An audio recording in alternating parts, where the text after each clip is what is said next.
And in the prey. Whoa! Hey, Jesus, man. Why don't you watch where you're going, eh? You want to start some And watch your language too, eh? Oh, piss off. Keep walking, dickhead. Can you stay here? Yeah. I know. You right, old man? What's your problem, dickhead? What's my problem? Give you one of those, you fucking little... Eh? Eh?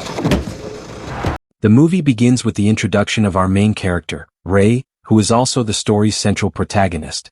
Ray works under his boss, Freddie, a man who seems deeply involved in shady businesses including gambling.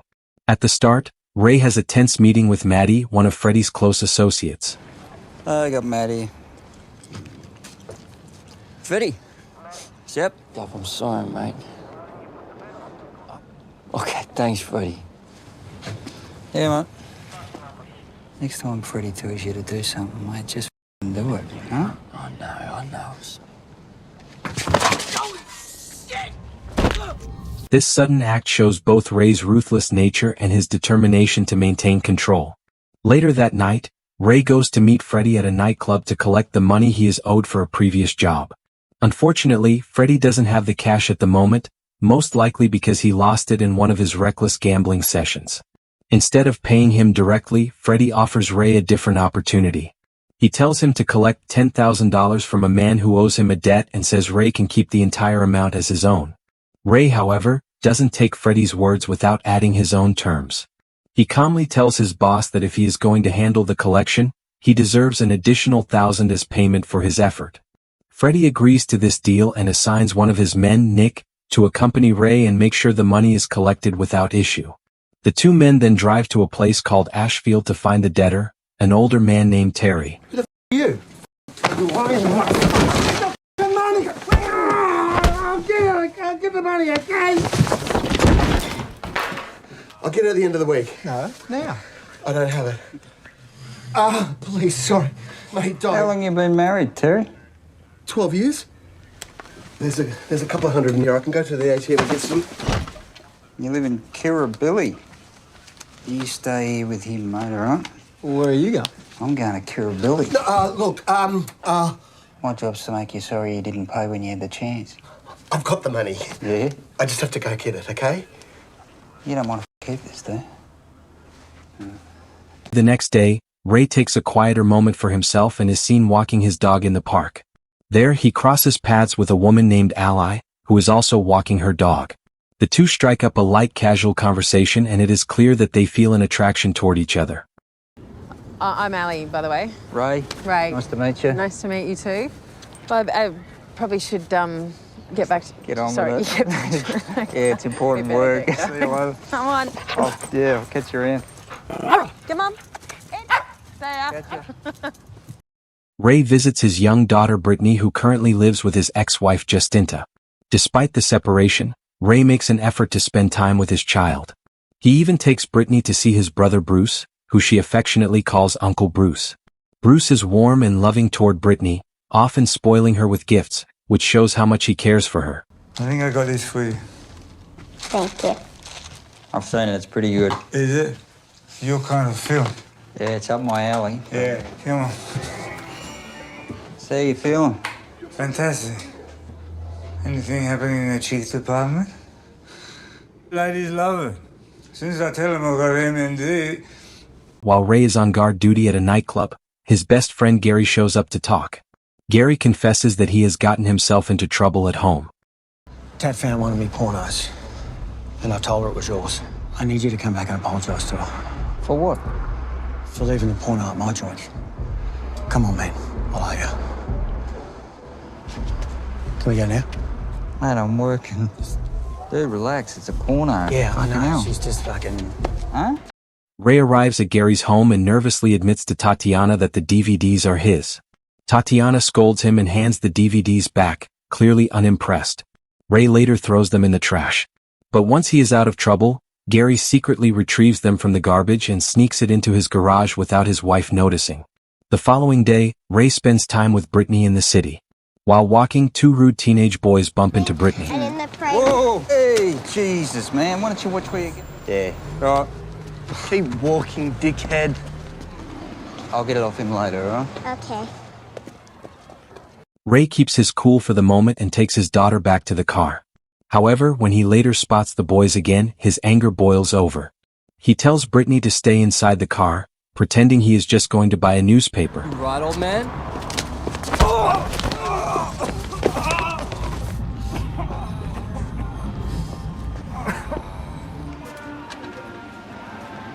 Ray unexpectedly runs into Ally again. This time she was on duty out in the streets. During their conversation, Ray learns that she works as a paramedic. Wanting to take their connection further, he finally gathers the courage to ask for her phone number. I'll give you my number. Sweet. Yeah? Oh, Yeah. oh. Okay. Honey buggers. Is this a real number or a... Yeah. Yeah? Okay. Sorry. Gotta go. All right. Cool. Call ya. You do that. The story then shifts to a business owner named Luke Henson finishing up his morning jog and heading back toward his car. Just as he reaches it, Ree suddenly appears out of nowhere. With a firm and threatening presence, he forces Luke into the trunk of his own car. From there, Ree drives him deep into a quiet forest, far away from anyone who could hear or see what is about to happen.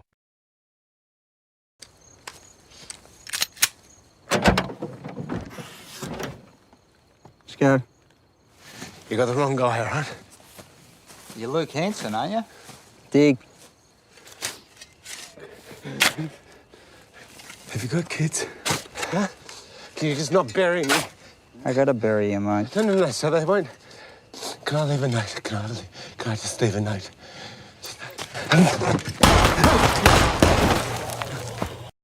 The moment highlights Ray's violent lifestyle and the dangerous line of work he is stuck in between. On a lighter note, the following morning, Ray spends time with his daughter Brittany at home. While sitting together, Brittany innocently asks her father if Santa Claus is real. Ray struggles in this moment because lying is not something he is good at, especially not to his little girl. After a pause, he decides to be honest and tells her that Santa Claus is completely fake. I don't even know where the whole Santa thing comes from. Is Jesus real? Yeah, look, I never met the guy, but... The Tooth Fairy? What about unicorns? No, unicorns are real. I could hear this noise. Like, there's this unicorn. Were you scared? Not long after this sweet but awkward father-daughter exchange, Ray gets an unexpected visit from police officers. They summon him to appear in court regarding the brutal beating of the two young men he had attacked earlier. As a consequence of this violent behavior, Ray is ordered to attend anger management therapy sessions. This adds yet another complication to his already troubled life. That same evening, Ray shows up at Freddy's nightclub, a place fittingly called the Playhouse. Freddy has news for him and it's not good. What does that mean? Well, we thought he was the guy. He owed Willie 60 grand, so we thought it was him. So I killed the wrong bloke. All right. Luke said to give this to you if anything ever happened to him. What? After that grim confrontation, Ray spends time with Ally. The two go on a pleasant date, getting to know one another more deeply. During their conversation, Ally opens up about her past, sharing that she was married at the young age of 21, but that the marriage ended in failure. Ray responds lightly, saying she dodged a bullet by not being trapped in a lifelong unhappy marriage. Their chemistry grows stronger throughout the evening, and by the time the date ends, they return to Ray's place. There, their bond becomes physical and they share an intimate night together. The next day, Ray's world is thrown into chaos when he receives a sudden call from the hospital. His best friend Gary has been put into a coma. Ray rushes to the hospital immediately where he finds Gary's distraught wife, Tatiana, and her brother, Vasily. They say there might be brain damage. Hey, come on. So what happened? Then these guys come in and they bash Gary, take the guns. I don't know, they had mask on, I can't see face. And while we do deal, they bash Gary and they take guns. So what's the name of the guy you're doing the deal with? How come they didn't bash you? Because I didn't have the guns. I got one of them good though. I'm punching him at... How's your hands? Your hands all right, man? Yeah, they're good. Yeah? Okay. That night, unable to shake off his doubts, Ray confronts Vasily directly at his home. He beats him violently, demanding the truth. At first, Vasily denies any wrongdoing and continues to stick to his story. See that?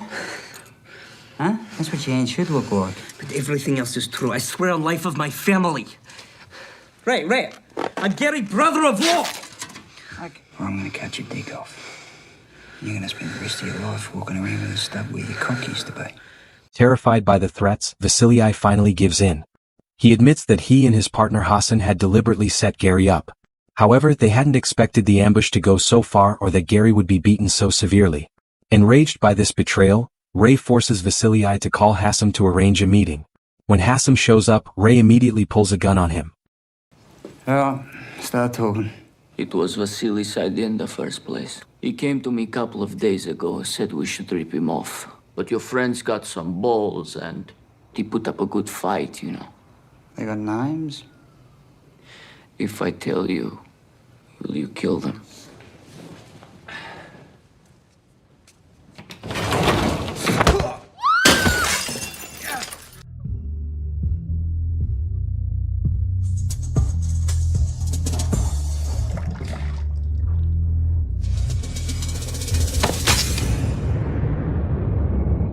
Ruthless and determined, Ray hunted all the attackers one by one, sending a clear message that no one harms his friends without paying the price. The following morning, Gary finally wakes up from his coma. Weak but grateful, he thanks Ray for standing by him and taking care of things while he was unconscious. For Ray, the relief of seeing his best friend alive again is clear, though his troubles are far from over. What'd you do to him? Bit of this, bit of that. Can I owe you one? I'll add it to the list. So you still moving jewelry? How much you want to spend? 30. Later that day, Ray drives over to his ex-wife Jacinta's house to spend some time with his daughter. But instead, trouble awaited him when Jacinta angrily confronted him. She berates Ray for telling Brittany that Jesus is not real, especially since she and her new husband are raising the little girl as a Christian. To Jacinta, Ray's words undermine the way they want to guide their daughter. Ray, however, doesn't back down. Calm but firm, he replies that he simply told Brittany the truth. He adds that he does not want his daughter growing up believing in tales and fantasies. Their conversation ends in frustration.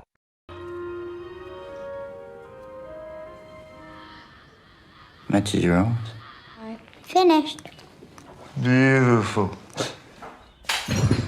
Jeez, mate. You right? Careful, Britt. Stay away from that glass cellar. You right? I'm gonna lift you up, all right? She certainly is, mate. All right, I'm gonna get you out of here, mate, so I can clean this up. All right? You all right? Afterward, Ray attends his second session of the court-ordered anger management therapy. For him, therapy is not about self-improvement, but more of a necessity since the only other option would be prison. Yet even with that mindset, his first experience does not go smoothly. Ray, do you want to get us started? My name is Ray. I'm 40. And why are you here? I'm Bachelor bloke. Carlo, do you want to go next? Yeah. I think I'm in the wrong room. And what's your point? Well, no offence, but I don't really want to sit here with a bunch of wife bashers and child beaters, you know what I mean? Did you say? No, tough boy. Outside, please. You on, mate? I'm good, man. Look, if you can't take this seriously, then I'll be recommending jail time instead. Later, Ray meets with his boss, Freddie, who delivers unsettling news. The men Ray had beaten up earlier, the ones he thought were responsible for Gary's coma, turn out to be part of a crew connected to Freddie's family. They belong to a gang led by Davos, who happens to be Freddie's son-in-law's brother. Realizing the situation could escalate into something dangerous for business, Freddie orders Ray to sit down with Davos and smooth things over before it grows into a war. Meanwhile, trouble brews elsewhere. Still caught in his reckless lifestyle, Vasily, Tatiana's brother and Gary's brother-in-law, spirals further out of control. High on drugs, he breaks into Gary's house, planning to rob the safe garage. Garage? Yes. Go. Go, go, go.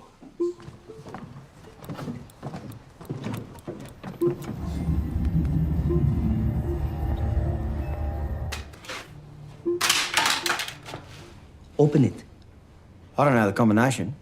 I'll write it down somewhere. Let's go. Let's go! Come on. All right. If it's not there, then I'm positive it was up in the top one, but she moves things around all... The tense moment drags on until Ray bursts onto the scene, knocking Vasily off the stairs and disarming him. During the struggle, Gary manages to grab hold of Vasily's gun. In a panicked attempt to end the threat, Gary shoots, and it appears that he has put a bullet straight through Vasil's skull. At that very moment, Tatiana comes home, walking into a scene of chaos. Both Ray and Gary panic. Gary scrambles to cover up the crime, insisting they should cut the body into pieces to make it easier to dump. Ray, on the other hand, focuses on hiding what happened from Tatiana. But then comes the shocking twist. As Ray prepares to chop Vasil's body into pieces, the man suddenly wakes up, gasping in terror. The bullet had actually only grazed his head, bouncing off his skull and knocking him unconscious. Vasya! Yeah, he held a gun to my head. He said, empty the safe downstairs or he was gonna kill me. Я пришел попросить деньги, но он пытался убить меня. Get out of here! Get out of here! Get out! Wasn't dead. Oh, thanks, Captain Obvious. You couldn't tell when you were cutting him? You were down there? Where you going? Gary claims to have a surprise to show Ray and insists on driving him somewhere far away from the city. Ray, even though he doesn't like surprises, agrees to have patience and follow through. Look the other way. Close your eyes, look the other way. That's a Sterling. No, that's a Patchett. You ready?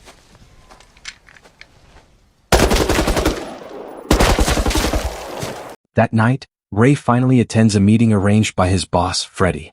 The meeting is with Davos, a crime boss who also happens to be related to Freddy through family ties.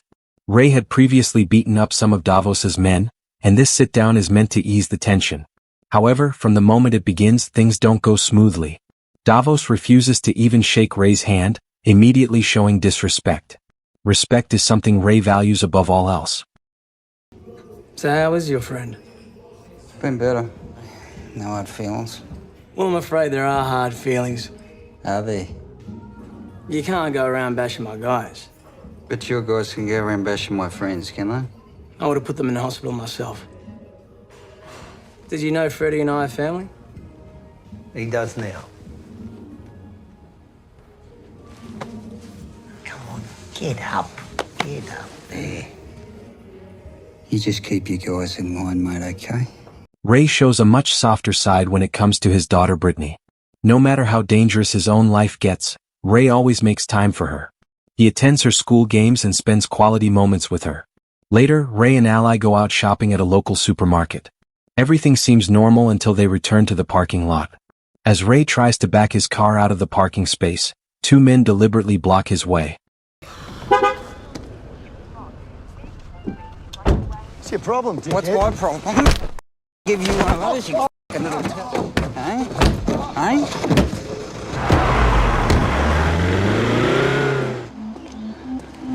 What?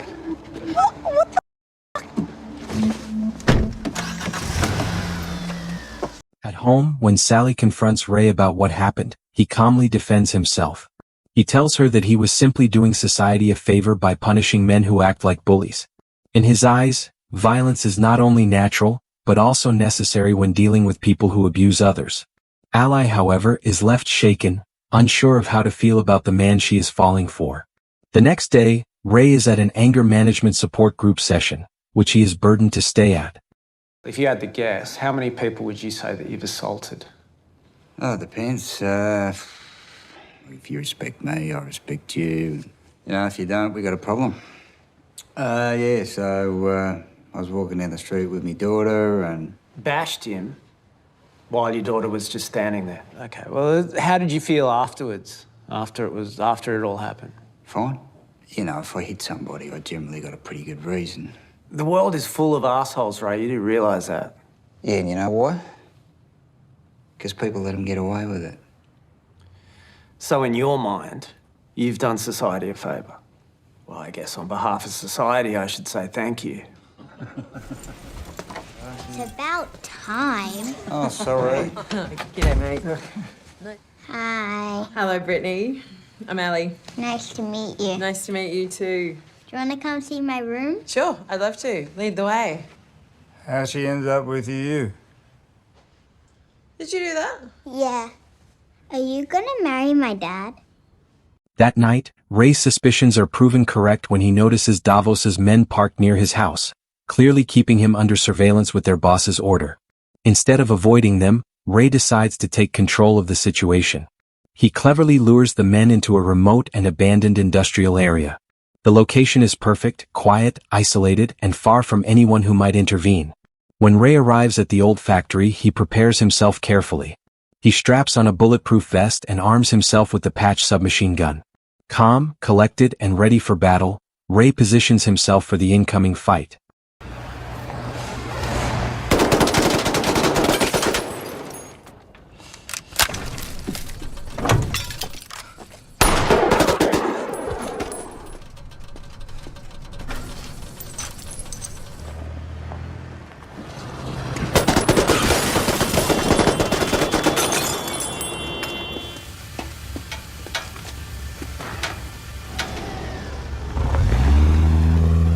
Ray drives home as if nothing happened. When he enters the house, Ally greets him. She senses that there's a faint smell of gunpowder or some chemical of some sort lingering on his clothes. Though she cannot identify it, Ray says it's just a smoke he had. Still, Ray says nothing about his job, and the dark truth of his actions remains unspoken. The next morning, Ray and Gary come up with what seems like a reckless plan. They decide to rob a local drug dealer and for the job to work. They want Nick to be the driver of their car. At first, Nick agrees to the plan, giving them the impression that he is fully on board. After that, he excuses himself, saying he needs to use the bathroom. Once alone in the bathroom, Nick tries to make a quick phone call, but in his rush, he accidentally drops his phone into the toilet. Frustrated and out of options, he comes back out and pretends to be casual. He tells Ray and Gary that he is stepping out to buy some cigarettes. However, his real intention is very different. Instead of going to a store, he walks to a nearby public telephone booth and dials a secret number attempting to report on the situation.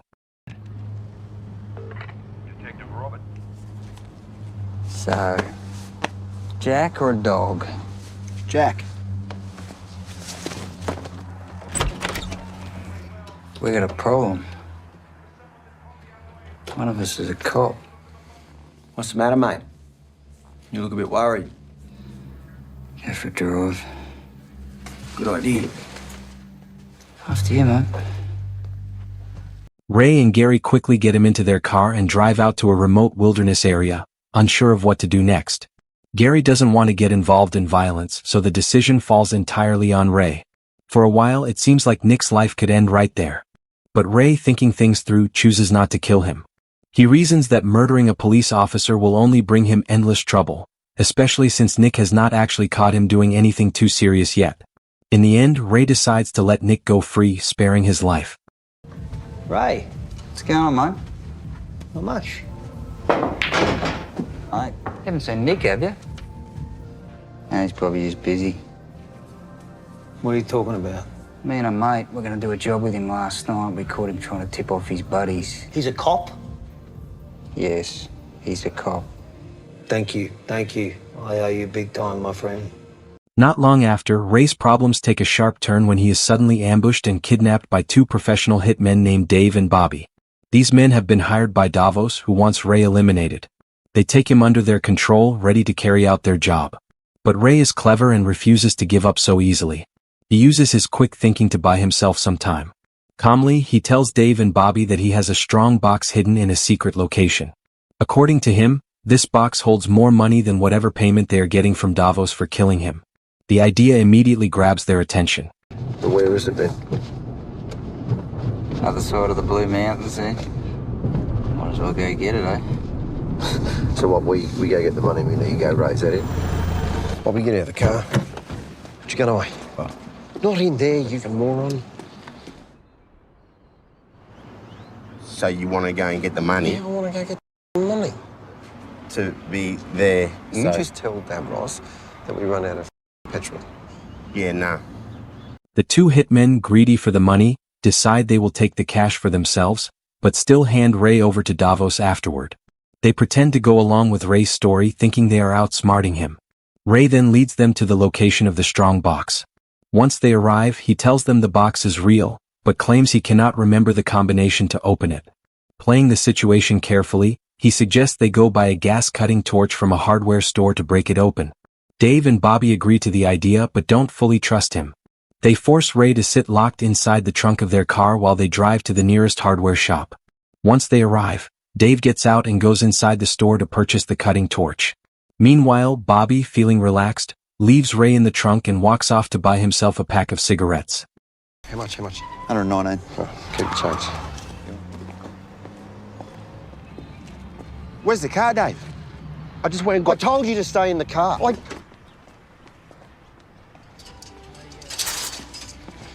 Scan that, brother. Get the oxy. Oh.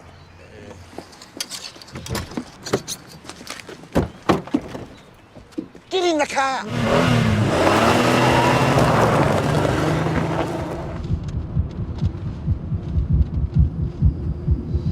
Well, how do you reckon he got out the boot? What? Maybe he's hiding somewhere, eh? Yeah, just shut the... The next scene reveals how Ray managed to vanish from Dave and Bobby's car earlier. In a flashback, we see two small-time criminals arriving at the parking lot outside the hardware store. They are looking for a quick score when they notice Dave and Bobby's unattended vehicle. Without hesitation, they steal it, unaware that Ray is trapped in the trunk. The crooks drive the stolen car to a local mechanic, hoping to sell it for parts. The mechanic examines the vehicle and tells them he will only pay once he has dismantled and checked all the parts carefully. Satisfied for now, the criminals remove Ray's strong box from the trunk and walk away, leaving the car behind. Not long after, the mechanic hears strange noises coming from inside the vehicle. Who the fuck are you? Hey!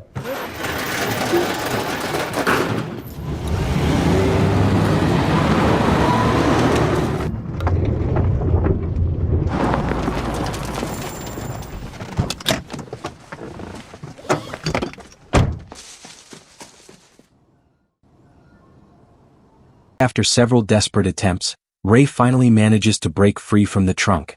Exhausted but alive, he slips into the driver's seat and takes control of the car.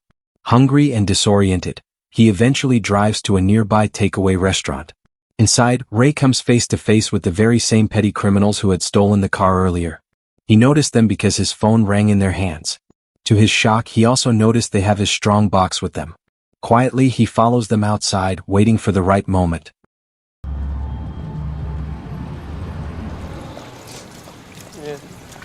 What's up, Burn? Something you want to tell me? Dude, chill out. There was a bloke in the boot of the Subi. Where's the car? I had to dump it. Well, we didn't know, man. Hey, swear to God. Truth. What's that? That was in the car. Oh, yeah.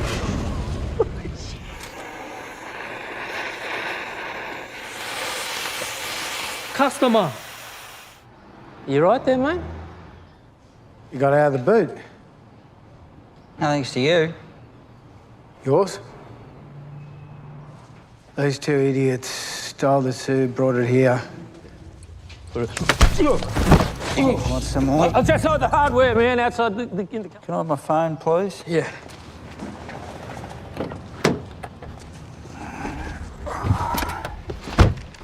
Without wasting time, Dave and Bobby drive him out into the woods where Davos is waiting. Once there, Ray is forced to dig his own grave. As he works the shovel into the dirt, Davos hands Dave his promised share of the payment for bringing Ray in. However, the situation quickly becomes tense when Bobby accidentally reveals that they also have Ray's strong box. Not personal, Ray. So where's this treasure chest? In the car.